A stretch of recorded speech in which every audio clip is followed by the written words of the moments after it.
selama 5 tahun kita bisa menghambat kebocoran anggaran sebesar 7 triliun. 7 triliun. Itu di Pemda DKI loh ya.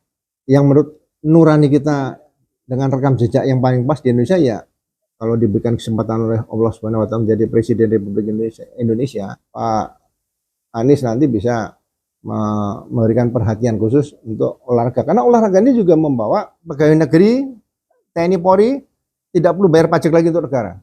Biarkan mereka dapat penghasilan berapa, nanti kalau meninggal dunia asetnya untuk anak cucunya. Anies sama Caimin ini menjadi pemimpin bangsa kita yang benar-benar mampu membawa bangsa dan negara kita ke arah yang lebih makmur.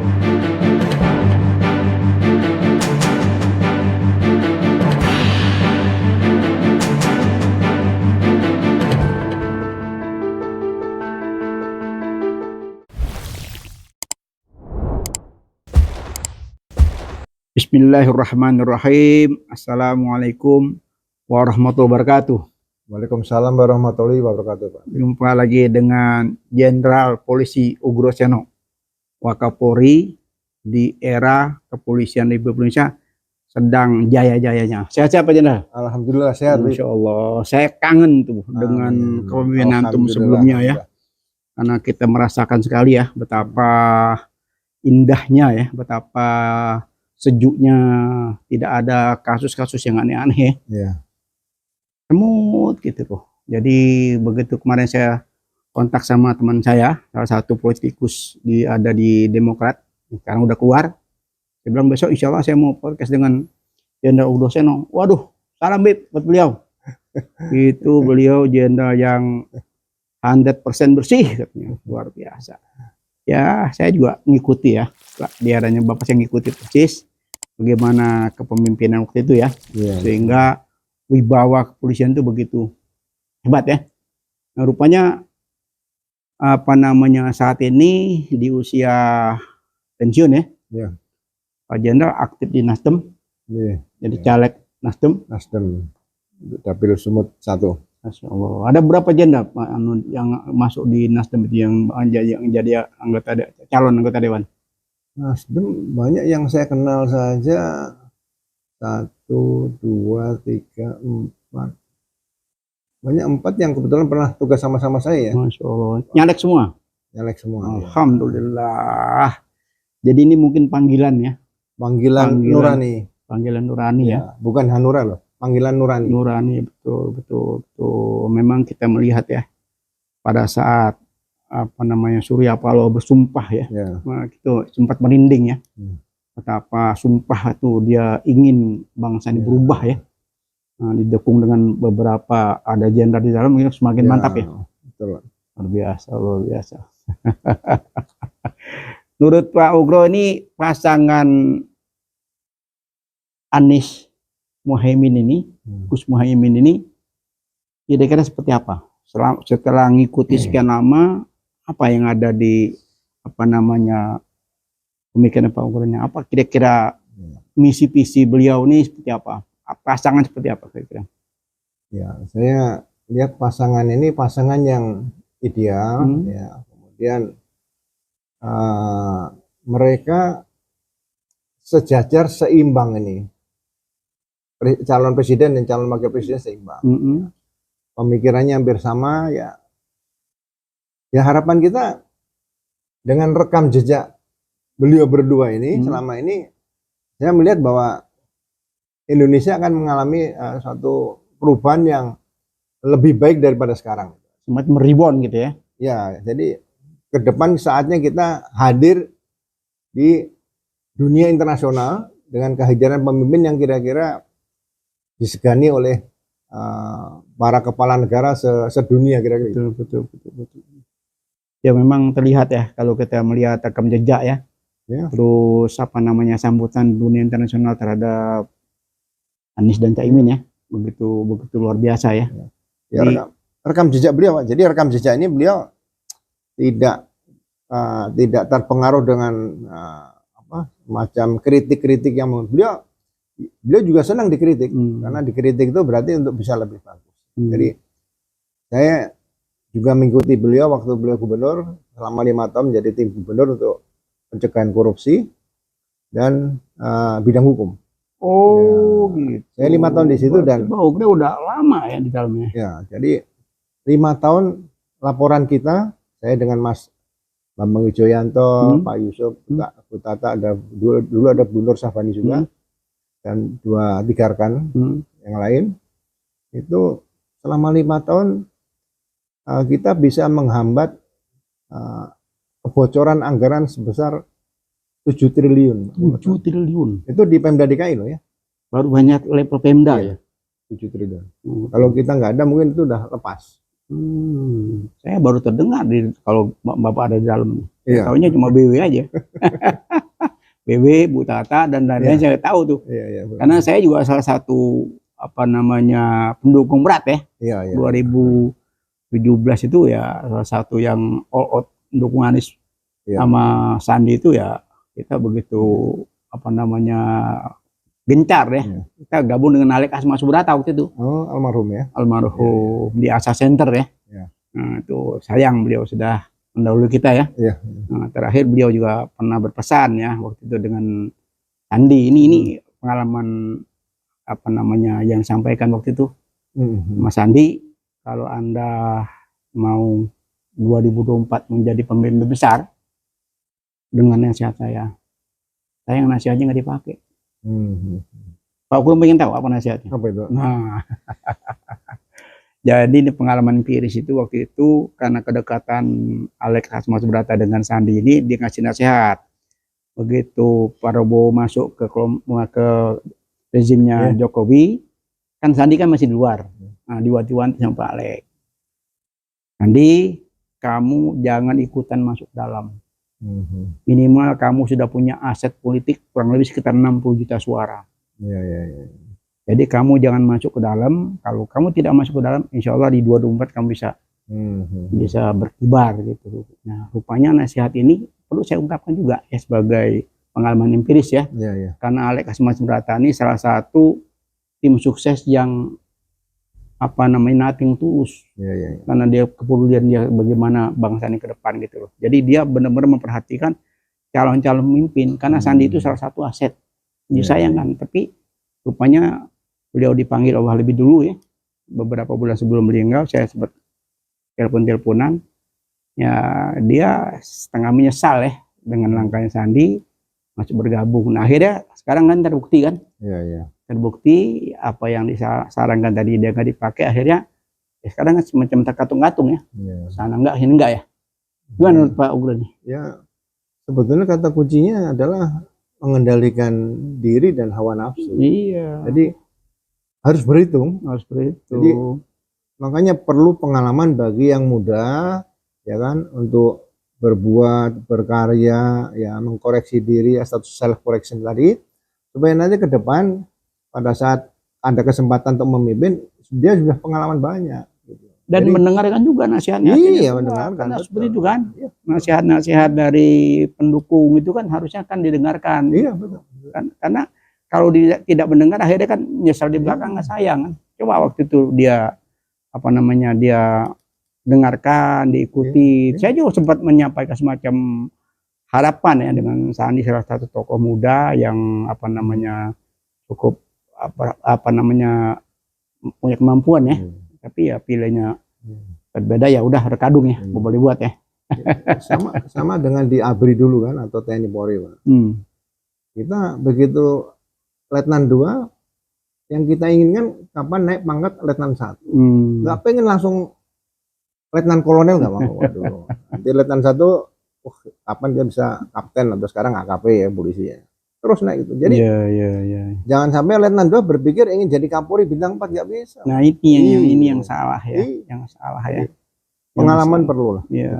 Elit politik mesti kita ingatkan ya. Iya, semuanya jangan loncat atau jatuh ya. Jangan. Kalau yang bisa loncat itu kalau orang memang ahli lompat tinggi. Gitu. Lain lagi ya. Jadi itu perlu latihan juga, pengalaman. Nggak bisa Pak begitu lahir langsung loncat, itu nggak bisa. Loncat, ya. Kita melihat beberapa menjelang Pilpres 2024 kan, apalagi Pak Jenderal Ugro ini udah ada di dalam apa namanya KPK-nya Anies ya waktu itu ya. Ya, Jadi pencegahan korupsi. ya, jadi ini sejarah membuktikan ya. Ya. Sejarah membuktikan bahwa beliau itu adalah salah satu tokoh yang memang anti korupsi. Ya. Dan dengan segala macam cara sekarang sudah terkuak semua Ya. skenario untuk penyegalan beliau dengan segala macam cara tuh semuanya tidak berhasil dan sekarang perahu makin berlayar kencang nih ya. Gitu. Gimana menurut Pak Egro nih harapannya nih? Ya, mudah-mudahan ke depan nanti kesejahteraan bangsa dan kemajuan negara kita nanti bisa dirasakan oleh seluruh masyarakat. Jadi saya aja Purnawirawan merasakan kalau PBB itu benar-benar ditiadakan di situ. Jadi guru-guru juga ada, kemudian para pahlawan itu beliau sangat-sangat menghormati. Jadi sudah merdeka, kenapa tidak bisa menikmati tanah dan air yang ada di Indonesia gitu. Jadi mudah-mudahan beliau nanti setelah di DKI berhasil, kalau diberikan kesempatan oleh Allah Subhanahu wa taala menjadi Presiden Republik Indonesia, ya saya yakin kondisi yang sekarang ini akan berubah. Ya mudah-mudahan totalitas lah, mungkin masyarakat akan tersenyum kembali, nggak ada lagi yang harus menangis, sedih dan sebagainya. Ya kalau kita melihat dari fenomena apa namanya Anies Gus Imin ini, waktu Anies sendiri juga sudah hebat, ditambah lagi Gus Imin, fenomena bersatunya Gus Imin dari apa namanya NU ya, ditambah lagi dengan Muhammadiyah, dukungan dari mana-mana, apalagi dukungan sekian ratus jenderal ya, nggak tanggung-tanggung ya. Ternyata Nasdem juga banyak. Saya pikir saya lagi ngintip-ngintip ya ada berapa jenderal yang ada dari Nasdem, ternyata cukup banyak ya. Ya, jadi kita ini kan tidak main tebak-tebakan. Ya. Jadi siapa yang mau maju dari capres ya, yang menurut nurani kita dengan rekam jejak yang paling pas di Indonesia ya pasangan Pak Anies dengan Pak Cak Imin ini, jadi pasangan Amin ini. Ya itu kan kalau kita melihat kan betapa susahnya ya seorang Surya Paloh ya, dia berjuang ya. Waktu itu kan masih sendiri ya, PKS juga masih, tapi beliau tidak dengan istiqomah ya, akhirnya gabung PKS, gabung juga Demokrat, terakhir dengan bersemangat dengan Demokrat, gabung lagi PKB, tapi beliau masih tetap konsisten ya. Jadi sebagai tokoh dalam bangsa kita, ya kan, dalam negara kita ini, seperti Surya Paloh ini sudah tidak bisa dikatakan tokoh biasa, ini tokoh luar biasa. Jadi sendiri saja berani, apalagi dibantu kawan-kawan. Sendiri saja berani, karena dia buktikan kan. Iya, coba kalau beberapa pimpinan partai politik, ya kan, ada seperti Pak Surya Paloh ini, nggak usah banyak-banyak, ada 5 saja, Indonesia ke depan nanti udah lebih baik daripada yang kondisi-kondisi sebelumnya. Jadi sampai saat ini menurut Pak Ugro ini program Anies kan banyak sekali ya. Di antaranya perubahan ya. Perubahan. Yang tadi ya sekolah mahal jadi murah, pangan mahal jadi murah. Nah ini kalau apa namanya kembali ke tentang kesehatan ya, kesehatan yang murah. Kembali lagi kan ke fisik ya. Artinya kan perlu olahraga ya. Nah ini menurut Pak Ugro apa nih kira-kira program olahraga yang akan di apa namanya misi-visi Anies tentang olahraga ini? Apa yang diharapkan? Saya berharap begini, karena saya juga kebetulan diberi kepercayaan oleh masyarakat untuk menjadi ketua umum pengurus Pusat Persatuan Tenis Meja seluruh Indonesia. Jadi saya mengikuti selama hampir 10 tahun, Pak. Jadi carut marut urusan organisasi cabang olahraga ini, khusus tenis meja ini, ya, sejak 2014 lah. Berarti kan sejak masa kepemimpinan awal Pak Presiden Jokowi sampai sekarang tidak tuntas. Ya kan? Ini kenapa tidak tuntas seperti ini? Karena ya saya lihat ada Komite Olahraga Nasional Indonesia. Ya memang di undang-undang diatur, tapi tugasnya apa? Merasa sebagai seorang komandan dari induk organisasi cabang olahraga. Oh. Padahal mereka ini tugasnya pelayan. Ya. Tapi pelayan pengen jadi bos, pengen jadi tuan rumah seperti ini. Jadi sifat melayani tidak ada. Nah, kemudian KOI juga sama. Terus Menpora, saya harap Menpora udah berapa kali ganti, ketemu susah, diajak komunikasi susah. Padahal ya kita ini para pimpinan induk organisasi cabang olahraga mau ketemu mau bicara sama Allah aja gampang. Kayak orang Islam kan tinggal ambil air wudhu, bicara sama Allah pasti diterima. Langsung ya. Tidak pernah nggak diterima. Iya. Jadi bicara sama manusia susah. Kemudian ya pimpinan lembaga tadi yang saya sebut KOI dan Menpora ini sepertinya tidak pernah membaca undang-undang. Ya, jadi yang penting ditanya, Anda berprestasi nggak atletnya? Jadi semua bicara hasil, Pak. Jadi nanti kalau medalinya banyak, bangga. Mereka tidak pernah bicara proses. Awalnya dari ke hulu ke hilir tidak pernah ditanya. Cuma sampai acara pemberangkatan kontingen, nanti kan presiden bisa nggak target medalinya misalnya naik 20? Dasarnya apa? Tidak pernah melihat seperti itu. Nah, mudah-mudahan nanti Pak Anies nanti bisa memberikan perhatian khusus untuk olahraga. Karena olahraga ini juga membawa nama harum bangsa, Pak, dinyanyikan lagu Indonesia Raya, bendera merah putih dinaikkan. Nah, kapan kita bisa maju? Ya, seperti saya dari dulu jangan pakai naturalisasi. Kapan kita bangga dengan bangsa kita? Ngapain harus pakai bangsa lain untuk jadi atlet Indonesia? Saya nggak bangga situ. Nah, mari kita sama-sama bangun ke depan nanti sehingga ada proses regenerasi, kemudian penghargaan kepada atlet. Ya, kemarin waktu saya dengar atlet bulu tangkis nggak salah itu.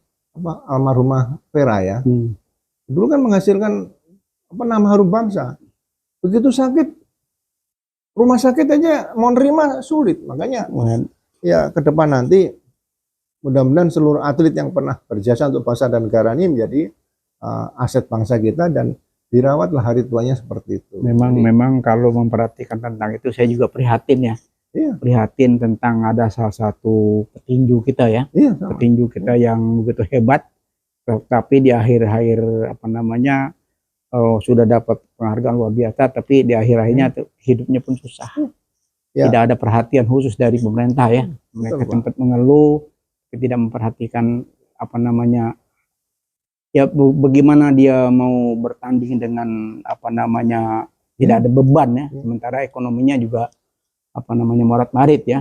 Hingga begitu dia mau naik ke panggung itu dia stres ya. Nah, menimbulkan akhirnya jadi kalah ya. Itu keluhan mereka. Ini mungkin kenapa saya tanya tentang olahraga, karena saya tahu Pak Ugro ini memang hobinya olahraga ya. Jadi mungkin selain tenis banyak bidang-bidang lain yang perlu dibenahi ini. Ya, seperti gini. Pekan olahraga Mas. Ya, kan? Saya berpikir kenapa Pekan Olahraga Nasional harus dilaksanakan di keliling Indonesia. Ya kan? Ada bupati, wali kota, bangun di kotanya, di kota yang ada, yang dia pimpin itu sarana olahraga yang ada. Seperti di Cina, Pak. Cina itu satu bangunan bisa sampai tingkat 8 atau tingkat 7. Nanti lantai 1 mungkin untuk basket, lantai 2 untuk bulu tangkis, lantai 3 untuk tenis meja yang sampai ke atas. Karena space-nya kan terbatas. Masyarakat bisa latihan di situ. Jadi di Cina itu generasi muda di sana tidak ada yang, menurut saya nih, tidak ada yang terlibat narkotika, kenakalan remaja, geng motor, nggak ada. Karena mereka diberikan sarana olahraga di situ. Di kita belum ada. Nah, tingkat provinsi membangun sarana yang kira-kira bisa dimanfaatkan oleh para atlet olahraga di wilayahnya. Ya kan? Misalnya contoh di daerah yang di tengah-tengah pulau misalnya, ya kan, mungkin tidak ada panjat tebing, ya kan, dia nggak usah dibangun di situ. Jadi olahraga yang kira-kira sesuai dengan kondisi geografis ya, geosportnya apa di situ, ya kan. Nah, kemudian PON, sekarang kita lihat PON nanti dilaksanakan di Aceh dan di Medan. Kenapa harus di 2 provinsi? Ini proses yang menghambur-hamburkan uang aja, gitu loh. Bagi saya PON dilaksanakan aja di Jakarta. Sarana prasarana udah dirawat tiap tahun oleh pemerintah pusat, oleh pemerintah daerah, ya kan, oleh induk organisasi cabang olahraga sudah dirawat. Jadi kalau nanti ada PON ya di langit Jakarta, masyarakat bisa menikmati menggunakan sarana transportasi dan sebagainya. Jadi biar seluruh Indonesia bisa datang ke Jakarta. Tapi di daerah juga harus bangun supaya untuk mendukung PON di sini. Jadi tidak lagi keluar harus membangun gedung olahraga yang baru, stadion yang baru, tidak perlu. Itu aja. Nah, ini lebih efisien, lebih efektif seperti itu. Ya, ini banyak gedungnya tapi tidak efisien ya. Ya setelah dipakai PON ya, selesai, di nganggur, Kalimantan ya. Timur saya lihat juga nganggur, rusak. Di Riau juga sama, sayang. Ya, di Palembang kan Jakabaring kan segitu besarnya iya, sarana segala macam apa. Ya seperti Bapak bilang tadi, ini tidak mendapatkan satu perhatian khusus ya. Iya. Kalau di luar tuh yang saya pernah dengar tuh olahragawan tuh ada gaji, dapat gaji. Ya, salary. Sama kita dengan tenis meja, Pak. Saya mau pinjam tempat di Gelora Bung Karno itu. Sewa untuk pelatnas. Ya. Satu hari saya harus bayar sampai 5 juta. Satu hari. Gimana coba? Orang mau menciptakan atlet internasional, ya kan, berprestasi harus bayar. Harus minta dispen. Jadi ya seperti Gelora Bung Karno, saya rasa kalau mau dipakai untuk fasilitas olahraga ya beberapa negara yang saya lihat ya berikan kepada Indo Organisasi Cabang Olahraga. Jadi pemerintah kepada Indo Organisasi Cabang Olahraga langsung dia latihan. Iya, daripada gedung itu mubazir kan, nganggur kan, nggak dipakai kan. Makanya Gelora Bung Karno kalau dari wilayah khusus itu, jadi kendaraan tidak bisa lewat situ. Kecuali mungkin kendaraan listrik yang dia terbatas saja, Pak. Jadi jangan sampai malah jadi kan ada pameran mobil, pameran dan sebagainya. Olahraganya gitu. Jadi paru-paru ibu kota Jakarta ini harusnya bebas dari asap knalpot kendaraan. Sudah seperti itu ya. Iya. Ya, karena olahraga ini kita kan lihat dulu kita punya petinju kan cukup hebat kan. Tapi sampai sekarang kan tenggelam ya. Nggak ada lagi muncul kader-kader lainnya ya. Karena perhatian pemerintah tadi ya. Makanya saya bilang Jakarta ini sangat efisien dan efektif. Kenapa? Sekarang sudah MRT, Pak, dari Lebak Bulus tuh. Lebak Bulus nanti di pusat dibangun asrama atlet. Ya kan? Nanti di stasiun lagi dari Fatmawati ada lagi. Kemudian ada lagi Cipete, Haji Naim sampai ke Bayoran Bayoran baru Blok A itu. Itu kalau dibangun wisma atlet kan, atlet begitu mau latihan ke Senayan tinggal naik kereta turun, nggak usah pakai mobil, Pak. Itu dibangun nanti ya, mudah-mudahan ini bisa diperhatikan juga oleh Pak presiden sama wakil presiden baru seperti itu. Dan jadi, itu sudah diakui dunia ya. Iya, Pak.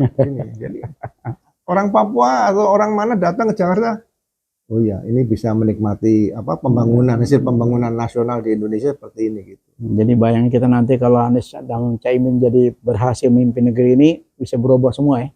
Ya, tidak ada lagi air mata yang mengalir dari atlet, dari wasit, dari pelatih, nggak ada lagi seperti itu kira-kira, Pak. Itu baru di bidang olahraga. Iya. Lainnya, Pak, sekarang ini kita lihat ya, pengusaha sekarang rentenir merajalela, pinjaman online merajalela. Sekarang usaha-usaha kecil semakin hari semakin terpuruk. Gojek, Gokar dan sebagainya. Mungkin Pak Ogro tahu nggak? Saya berkali-kali diskusi dengan mereka tuh meratap karena sudah tidak ada pilihan lain lagi, terpaksa Gojek, Gokar. Saya tanya berapa penghasilan? Penghasilannya kita untuk hidup aja susah. Nah sementara operator itu tuh kalau usaha dapat sekitar 25%, Pak. Padahal kan mereka kan hanya bermodalkan IT kan. Kan program itu kan namanya itu kan nggak begitu banyak pakai tenaga orang kan. Semuanya yang kerja itu kan mobilnya punya masyarakat, motornya punya masyarakat. Mereka berkeringat. Tapi semua saya beberapa kali coba semacam wawancara ringan gitu dengan mereka tuh, mereka menangis. Sampai saya bilang, wah ini juga salah satu program nanti kita usulkan kepada pasangan Amin ini apabila nanti menang. Ini kan kalau kita lihat kan ini pemodal, semua pemodal yang menguasai ekonomi kita kan. Bayangkan begitu banyaknya transportasi yang dikelola oleh pengusaha, sebetulnya kan pengusaha lemah semua nih kan. Banyak, tapi banyak juga yang dosen, yang sarjana hukum, yang pengangguran, ya mau nggak ada pilihan lain lagi. Dia nyicil mobil, tapi bayar cicilan pun tuh nggak cukup. Dari walaupun dia sudah bekerja keras. Nah itu mungkin Pak Eko sebagai masukan ke tim ke depan nanti itu salah Ya. satu yang menyentuh hajat hidup orang banyak. Ya. Yang Gini, selama ini yang menikmati hanya pemodal kan. jadi saya dulu pensiun tanggal 1 Maret 2014. Mungkin beritanya kalau kita telusuri rekamannya masih ada di media online. Saya kepengen jadi presiden Satpam, bukan presiden Republik Indonesia, Pak. Ya, kenapa? Pekerjaan Satpam itu pekerjaan mulia. Ya kan? Kenapa mulia?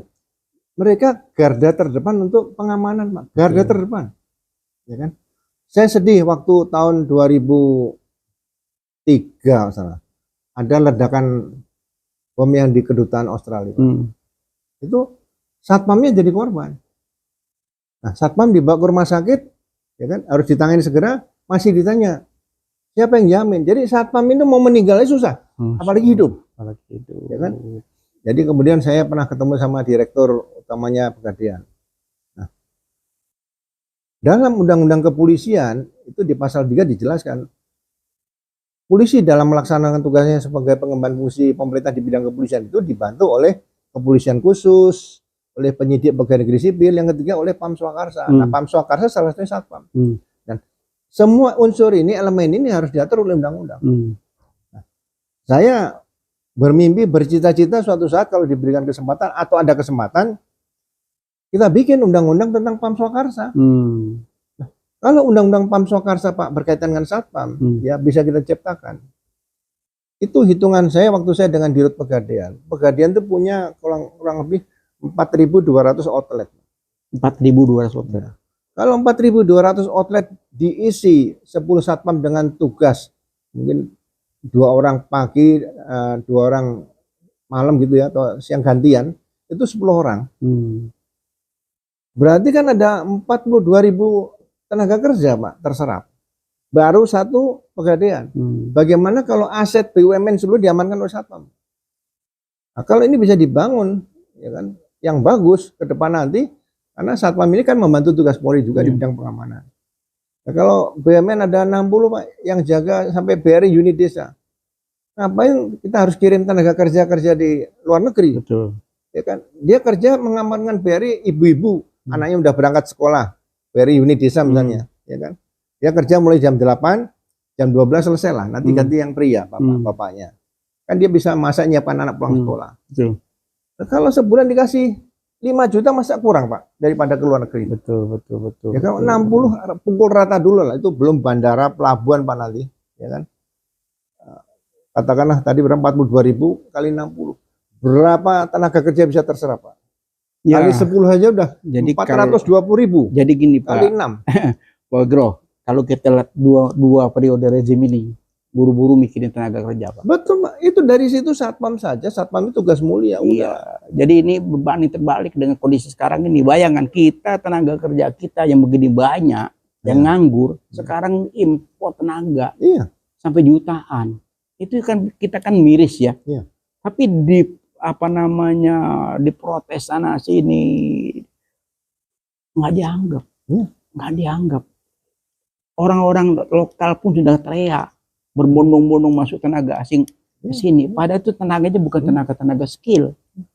Jadi ini salah satu keprihatinan kita selama 2 periode ya. Memang luar biasa. Ya bagaimana rakyat mau sejahtera sementara orang asingnya dikasih kesempatan. Makanya, Pak, jadi kalau orang di desa, seorang ibu-ibu sebulan dapat uang 5 juta. Suaminya juga kerja satpam, mungkin untuk tugas yang malam dan sebagainya siang, dapat 5 juta. Berarti kan 10 juta keluarga itu dapat sebulan, Pak. Cukup, ya. Itu baru satpam. Ya belum nanti ada lapangan kerja baru ya, yang lainnya. Dari situ saja saya udah bisa berhitung, langsung ciptakan lapangan kerja baru di situ, Pak. Udah. Ya kan? Banyak yang harus dibenahin ya. Iya, nanti aturan ya sedih juga kalau sekarang saya juga baca-baca untuk menjadi satpam waktu itu ada harus membayar untuk resmi ya, untuk masuk ke dalam PNBP itu penerimaan negara bukan pajak. Itu kalau nggak salah bayar 9 atau 9,5 juta untuk mendapat sertifikat satpam.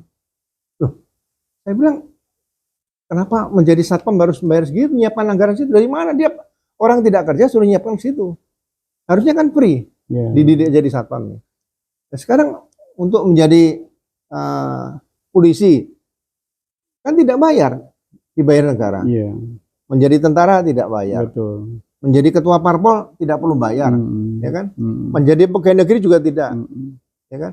Menjadi bupati, gubernur tidak. Menjadi presiden nggak perlu bayar, Pak. Jadi kenapa kok satpam harus bayar? Itu yang saya tanda tanya besar. Mudah-mudahan ini bisa dirubah, mudah-mudahan sudah berubah. Itu tahun 2015 dibikin ada Menarik ya.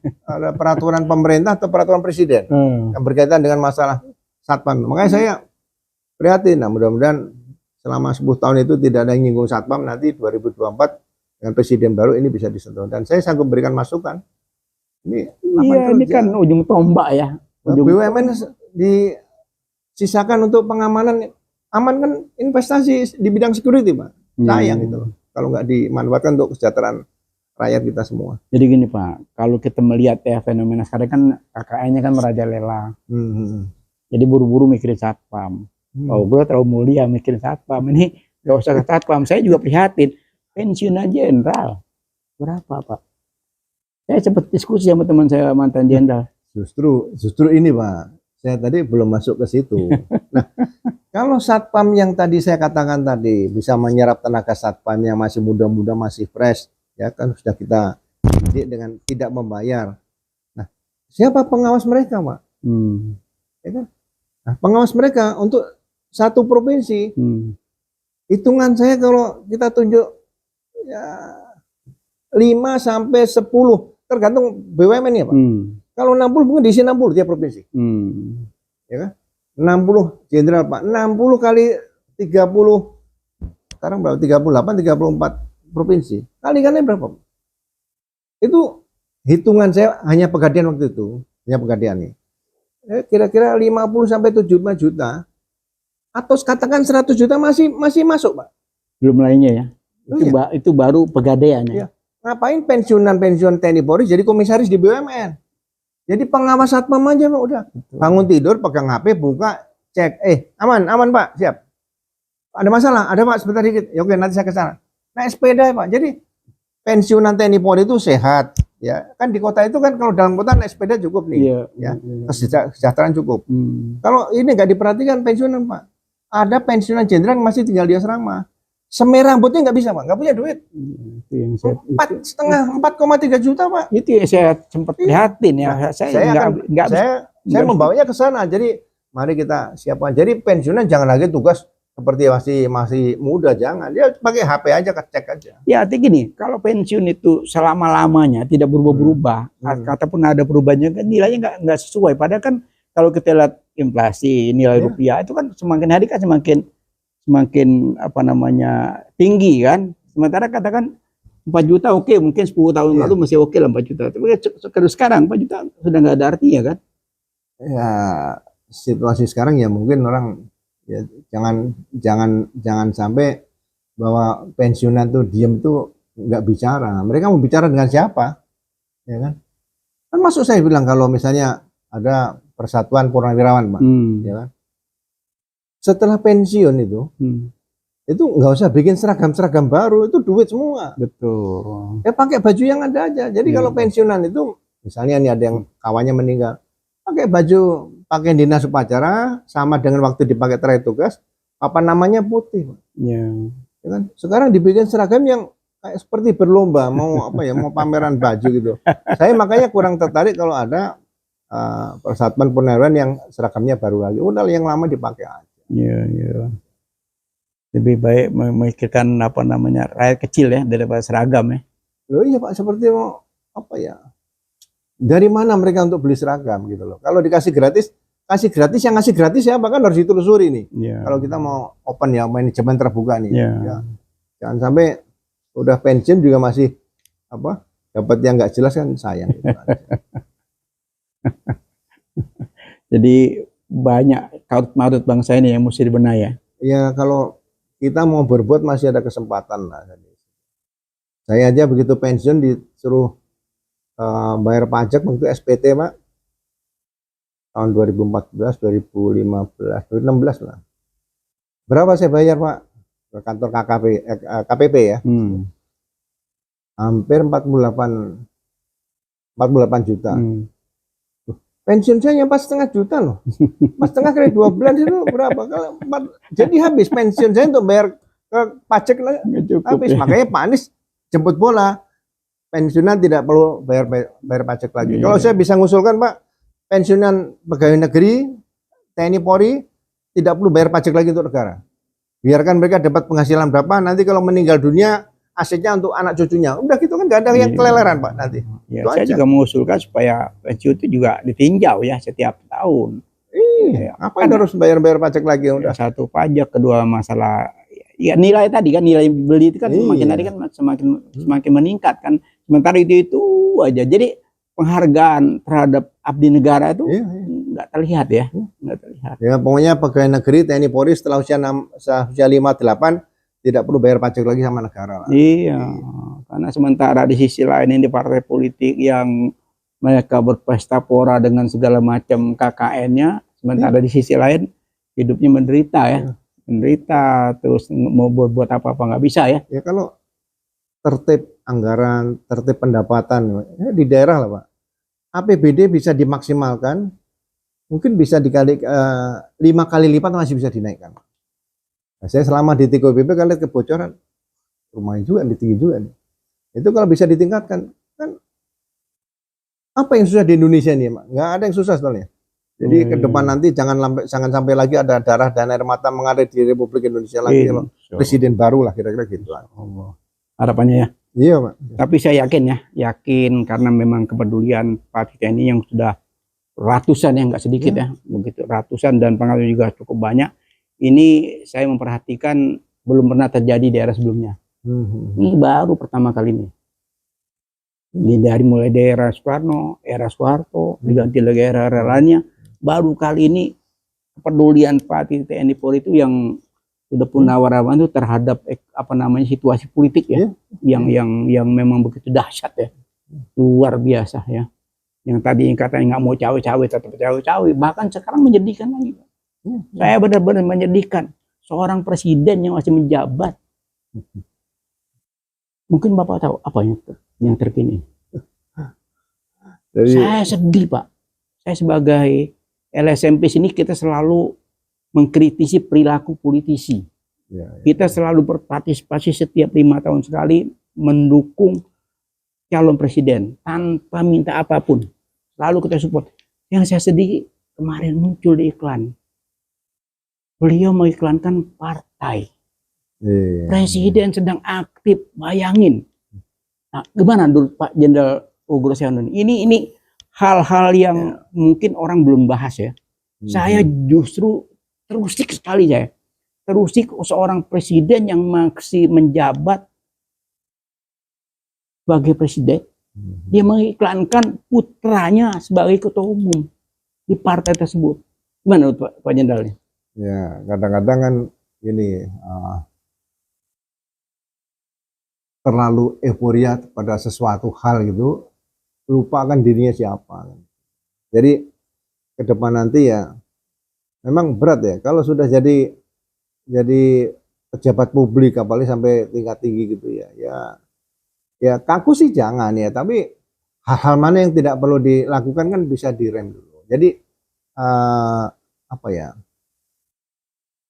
Kalau zaman dulu mungkin Pak Harto, Presiden Soeharto yang bilang dulu apa ya? Masa gini. Jangan sampai kita nih merasa bisa, tapi kita bisa merasa. Jadi ya orang-orang seluruh Indonesia lah, saya tidak katakan orang Jawa, orang Sunda, orang Sumatera, enggak. Sama sebenarnya dengan usia sudah di atas 40 lah, 40 tahun itu dia bisa merasakan ini boleh, ini tidak, itu apa yang boleh dan tidak itu kan bisa diputuskan sendiri seperti itu. Jadi ya akhirnya di mana-mana kembali lagi bahwa pengalaman dalam hidup itu diperlukan. Jadi jangan sampai ya, saya bisa, semua bisa Pak. Tadi saya katakan lulus akabir suruh jadi Kapolres bisa Pak. Ya kalau bisanya ya bisa duduk pakai pangkat, dikasih pangkat Apa bisa letnan 2 langsung pangkat letnan kolonel, nggak bisa gitu. Jadi ya mari kita sadari seperti itu. Jadi kalau misalnya ingin berprestasi ya tunjukkan di masyarakat ada prestasinya, ada rekam jejaknya gitu. Jadi jangan sampai merasa bahwa gini-gini aja juga jadi, nggak boleh, Pak. Ya, ini kan presiden, Pak. Ya. Kan presidennya masih menjabat. Udah ngomong dia tidak mau cawe-cawe dan segala macam. Akhir terbukti semua berbanding terbalik apa yang dikatakan. Ya. Jadi perkataan dan perbuatan berbeda. Muncul lagi beberapa hari terakhir ini mengkampanyekan, dalam arti mengkampanyekan partai politik yang di situ ketua umumnya anaknya. Kan ini memalukan menurut saya ya, nggak tahu kalau menurut Pak Ogren. Ya kalau saya kan gini, Pak, soalnya pendidikan dulu kita kenal kan ada revolusi mental, ya kan? Jadi sama kita dulu di Akabri itu sepertinya kan berat, sedih gitu. Kita di kosongan sembilan rupa nanti diisi oleh disiplin. Nah, hal-hal seperti ini nih harusnya mungkin ke depan nanti ya jangan sampai terjadi yang seperti sekarang ini lah. Ya semacam kalau disebut ya national service atau apa namanya bela negara, tapi bukan untuk kelompok kelompok besar, kelompok kecil, saya punya grup dengan. Jadi pendidikan seperti ini untuk bangsa dan negara itu perlu, mungkin kayak national service kayak di Singapura gitu ya. Jadi generasi muda itu sudah diisi rasa cintanya pada saat dia akan memasuki usia masuk ke pendidikan tinggi di situ. Nah, kalau ini disampaikan, saya rasa juga kalau orang merasa dirinya tidak mampu, tidak akan menutupi ketidakmampuan dengan bicara semaunya sendiri gitu, Pak. Jadi kita ini dilihat sama Tuhan, dilihat sama malaikat, dilihat sama masyarakat, dilihat keluarga dan sebagainya, dilihat dunia juga, dilihat dunia juga dari luar sekarang, zaman seperti sekarang ini. Ya udah dipikir Donald Trump dulu di Amerika, kita bisa lihat diri sini. Iya, makanya saya nonton itu sempat malu ya, malu kita punya presiden muncul di televisi mengiklankan partai yang di situ anaknya yang baru umur jagung tiba-tiba jadi ketua umum partai, orang tahu persis. Tiba-tiba jadi kita mesti ngomong apa lagi gitu, Pak, rasanya. Ya mudah-mudahan jangan sampai terjadi berikutnya lah. Sama dengan gini, saya masuk pendidikan Akabri kepolisian, ya kemudian jadi polisi. Nah, saya tidak bisa langsung anak saya jadikan Kapolres nanti kalau saya jadi Kapolri, nggak bisa, Pak. Iya, ini kan presiden melalui pendidikan yang sama. Iya, jadi kan ini presiden buruk, Pak. Iya. Presiden buruk kan belum pernah terjadi, makanya ini hal-hal ini memang luar biasa. Belum pernah terjadi anak-anak. Jadi kita mungkin berharap ya dalam diskusi atau bisik-bisik politik kita ini yang sudah terlanjur tayang itu mungkin segera stop ya. Ya nggak perlu lagi harus terjadi lah kita. Siapa yang bisa tertipu dengan situasi sekarang kan nggak bisa. Justru ini pendidikan bagi yang berakal sehat lah.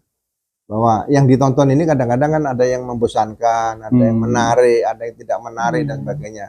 Itu bisa dipilih. Nah, kalau kita yang nonton memilih yang kita sendiri tidak menarik, berarti mungkin perlu kontrol ke dokter ahli jiwa di situ. Jadi cek aja saya gimana gitu. Saya nonton bioskop tapi saya nggak seneng dengan ceritanya di situ. Tapi saya cerita, saya seneng kan nggak bisa, Pak. Orang nggak seneng ya nggak seneng gitu. Saya itu sering berpikir, Pak ya, di lingkaran ring 1 ada ring 2 ya, ada ring 3 kan banyak tuh.